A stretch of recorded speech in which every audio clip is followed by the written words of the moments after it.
Salut, nouveau tuto. Aujourd'hui, je vais vous parler du kamaïté.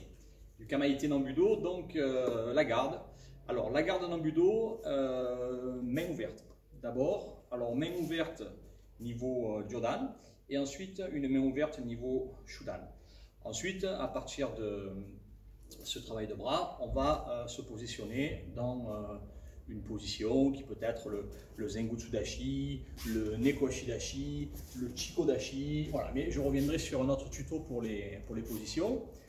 Alors, les mains ouvertes, pourquoi en Nambudo, nous travaillons les mains ouvertes parce que, effectivement, les mains ouvertes ont beaucoup d'avantages.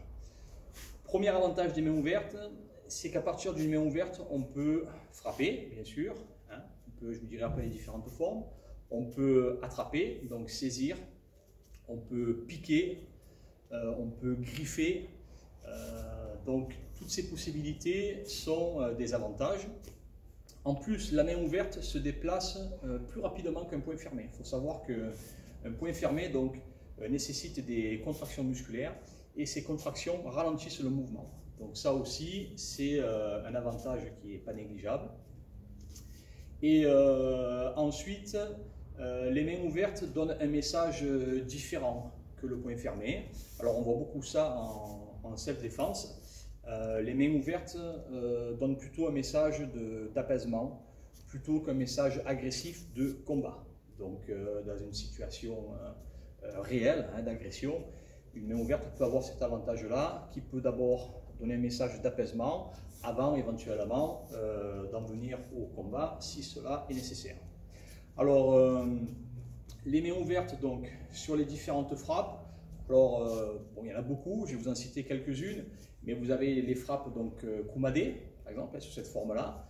On peut frapper effectivement comme ça, mais on peut aussi attraper ou griffer à partir de cette position. Vous avez le Nukite donc qui vient piquer dans les parties plutôt molles, hein, bien sûr. Vous avez bon, tout ce qui est griffé au niveau des yeux. Et ensuite, bien sûr, la main ouverte, hein, juste une claque hein, bien placée au niveau des oreilles par exemple, peut aussi déstabiliser. Voilà, donc le kamaïté Nambudo, hein, donc à partir de la position Zengutsu Dashi, par exemple, poids du corps sur jambe avant, vous voyez ici de profil.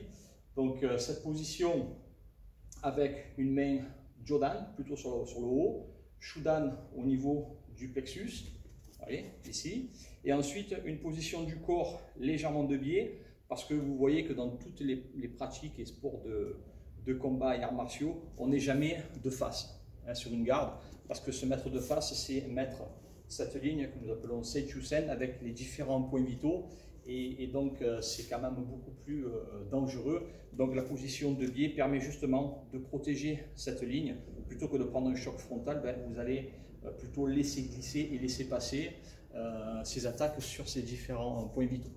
Donc voilà pour le kamaïté Nambudo, hein. Donc gardez cette image à partir du Zengutsu Dashi, on en verra d'autres sur différentes positions. Merci et à bientôt.